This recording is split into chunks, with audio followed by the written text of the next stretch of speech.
everyone, welcome. So today we'll be starting with the analytic function. In the first part, we'll study what is an analytic function. Then later we'll see all the conditions that make a function analytic. And lastly, we'll do one example based on this. So let's dive right into it. So now we are given a definition of the analytic function.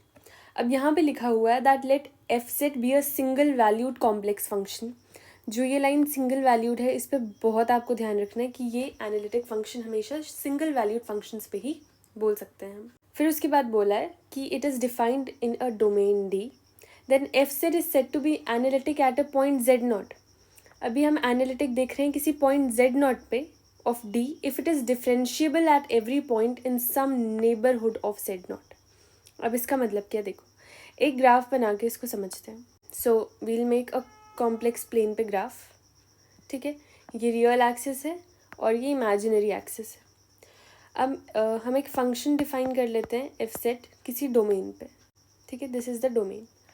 अब इस domain में कोई point दिया हुआ है Z not.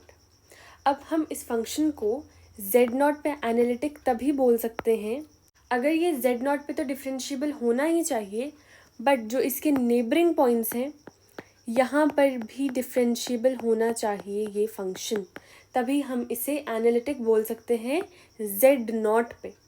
Z naught पे analytic होने के लिए सिर्फ जेड नॉट पे ही डिफरेंशिएबल होना ज़रूरी नहीं है, बाकी सारे जो इसके नेबरिंग पॉइंट्स हैं वहाँ पर भी उसे डिफरेंशिएबल होना पड़ेगा. ठीक है, दिस इज़ द डेफिनेशन.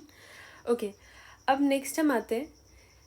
यहाँ पे लिखा हुआ है single valued complex function f z is said to be analytic in a domain D. अब बात है कि अब पूरी डोमेन की बात कर रहे हैं कि एक फंक्शन अगर डोमेन पे हम एनालिटिक बोल रहे हैं तो इसका मतलब क्या है. ठीक है, एनालिटिक इन डोमेन डी, इसका मतलब ये है कि हम किसी भी फंक्शन को पूरी डोमेन में एनालिटिक तब बोलते हैं अगर वो, ठीक है, अगर वो इस पूरे पार्ट में हर पॉइंट पे, चाहे कोई भी पॉइंट ले लो, वहाँ पर अगर वो डिफरेंशिएबल होगा तभी हम उसे इस पूरी डोमेन में एनालिटिक बोल सकते हैं. ठीक है, बहुत सिंपल सा कॉन्सेप्ट है ये. ऑल्सो यू शुड नो कि एनालिटिक फंक्शंस को हम रेगुलर फंक्शन भी बोलते हैं और साथ में से होलोमॉर्फिक फंक्शन भी बोलते हैं. तो अगर कहीं पर भी क्वेश्चन में ये टर्म गिवन हो तो यू शुड नो कि हम एनालिटिक फंक्शन की ही बात कर रहे हैं. I hope you have understood. So first of all, we will study that how can we identify if a function is analytic or not. So basically for that matter, 3 conditions need to be satisfied. So the first condition is it has to be a single valued function. So single valued function का क्या मतलब होता है? Let's see. For example, if I have a function fz और f set यानी कि z square कोई भी फंक्शन ले लेते हैं. अब z की वैल्यू अगर मैं 2 पुट कर दूँ तो क्या होगा? It becomes 2 to the power 2 यानी कि 4. अगर z की वैल्यू 2 है तो क्या हमारे पास कोई और रिजल्ट आ सकता है इसके लिए? नहीं आ सकता, राइट. इसका मतलब है कि ये एक सिंगल वैल्यूड फंक्शन है. So here you have to remember a few points. First of all, जो पॉलिनोमियल फंक्शंस हैं वो सिंगल वैल्यूड होते हैं. Similarly sine and cosine functions, they are also single valued. Exponential functions भी single valued होते हैं. And last में क्या है, जो भी हमारे रैशनल नंबर्स होते हैं विद नॉन ज़ीरो डिनोमिनेटर, वो सारे क्या होते हैं? सिंगल वैल्यूड फंक्शंस होते हैं. ठीक है, तो अगर आपको ऐसे क्वेश्चन फंक्शन कोई भी प्रोवाइडेड है जिसमें ये सारे आपको दिख रहे हैं फंक्शंस, तो वो सारे सिंगल वैल्यूड हो जाएंगे. द सेकेंड कंडीशन इज़ कि पार्शियल डेरिवेटिव्स भी कंटिन्यूअस होने चाहिए. अब पार्शियल डेरिवेटिव्स क्या होते हैं?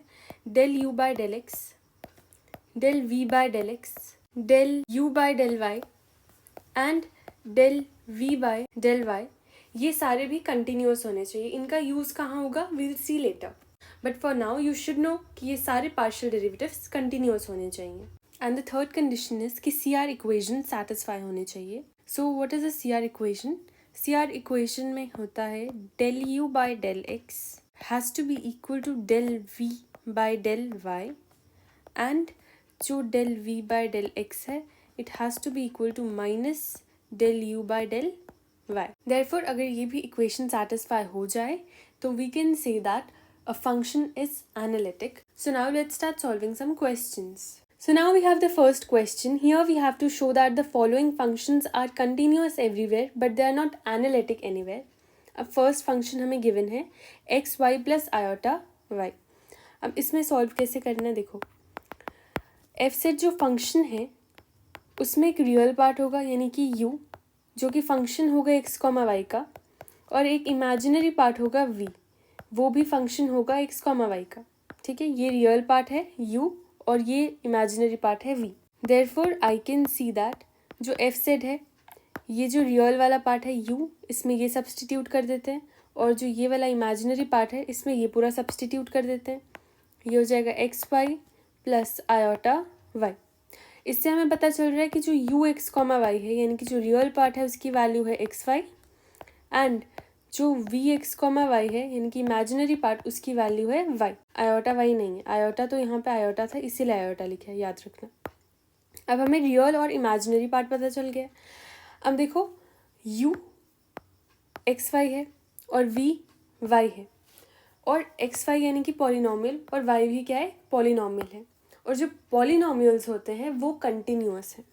ठीक है, तो अगर रियल पार्ट भी कंटिन्यूअस है और जो इमेजिनरी पार्ट है ये भी कंटिन्यूअस है, इसका मतलब ये है कि हमारा पूरा फंक्शन कंटिन्यूअस है। Therefore I can write that since u x comma y and v of x comma y are polynomials in x and y, therefore they are continuous. ठीक है, therefore they are continuous everywhere. जो polynomial functions होते हैं वो continuous हर जगह होते हैं।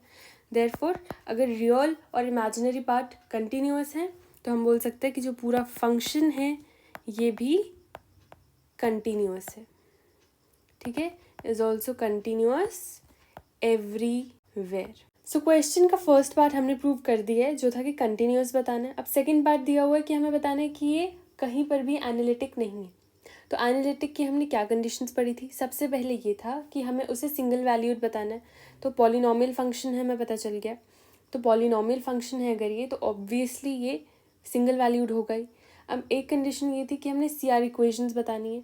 अगर सी आर इक्वेशन सेटिस्फाई नहीं होती हैं उससे हम बता सकते हैं कि ये एनालिटिक नहीं है। So let's try with the C R equation ना। अब सी आर इक्वेशन के लिए क्या करते हैं हम, partial fraction. So let's see, del u by del x निकालना है हमने, फिर हमने निकालना है del v by del y, then we have to find del v by del x, and last में हमने निकालना है del u by del y. पहले यू वाले डिफ्रेंसिएशन देख लेते हैं। ठीक है, अब हमें सबसे पहले दिया हुआ है कि यू को डिफ्रेंशिएट करना है विद रिस्पेक्ट टू एक्स। जब यहाँ पे एक्स के रिस्पेक्ट में डिफ्रेंशिएट होगा तो हमारे पास वैल्यू क्या बचेगी, सिर्फ वाई। ठीक है, नेक्स्ट यू वाला ये है। अब इसी को हम डिफ्रेंशिएट करना है विद रिस्पेक्ट टू वाई, हमारे पास वैल्यू क्या बचेगी, एक्स। ओके, अब यहाँ पे करते हैं। सो यहाँ पे हमें दिया हुआ है कि v को डिफ्रेंशिएट करना है with respect to x, x की कोई टर्म ही नहीं है, देयरफॉर यहाँ पे आ जाएगा 0। अब यहाँ पे जब हम y की टर्म में डिफ्रेंशिएट करेंगे तो हमारे पास क्या बच जाएगा, 1। अब हम लिखते हैं C R equations. So C R equation होती है del u by del x is equal to del v by del y and del v by del x is equal to minus del u by del y. अब इसको check करते हैं कि satisfy हुई या नहीं हुई। So del u by del x की वैल्यू आ जाएगी y, del v by del y की वैल्यू हमें दिख रही है 1, and del v by del x की वैल्यू है 0, and del u by del y की वैल्यू आ जाएगी माइनस एक्स। अब इससे हमें ये पता चलता है कि z की वैल्यू आ जाती है 0 प्लस आयोटा 1। ठीक है, so now C R equation satisfy हुई नहीं, L H S R H S की इक्वल नहीं है, हमने z की एक वैल्यू निकाल दी।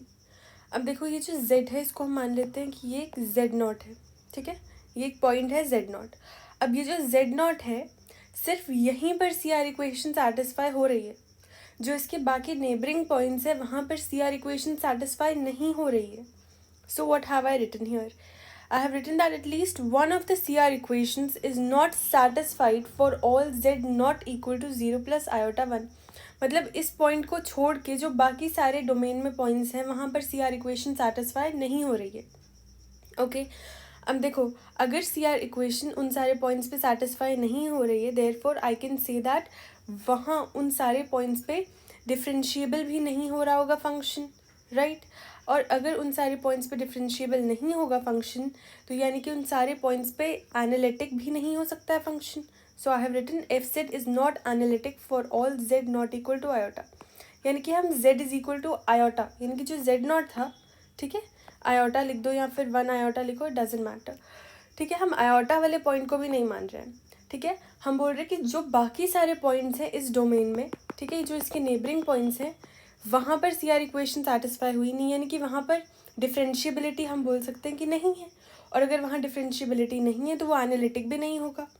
देयरफॉर अगर वो सारे पॉइंट्स जो इसके नेबरिंग पॉइंट्स हैं, अगर वहाँ पर डिफरेंशिएबिलिटी नहीं हम सेटिस्फाई करा पा रहे हैं, इसका मतलब ये है कि function z is equal to iota पर भी एनालिटिक नहीं है, ठीक है। अब देखो ये जो सारे पॉइंट्स थे, ठीक है, यहाँ पर हमें पता चल गया कि एनालिटिक नहीं है, और जो यहाँ पे आयोटा वाला पॉइंट था यहाँ पर भी एनालिटिक नहीं है, यहाँ हमने बोल दिया। इसका मतलब जो हमारा फंक्शन है वो कहीं पर भी एनालिटिक नहीं है। And this is what we were suppose to prove कि ये फंक्शन कंटिन्यूअस है बट ये एनालिटिक कहीं भी नहीं है, right. So I hope you have understood this video. If you like the video, please make sure that you share it with your friends and like and subscribe the channel. Thanks for watching.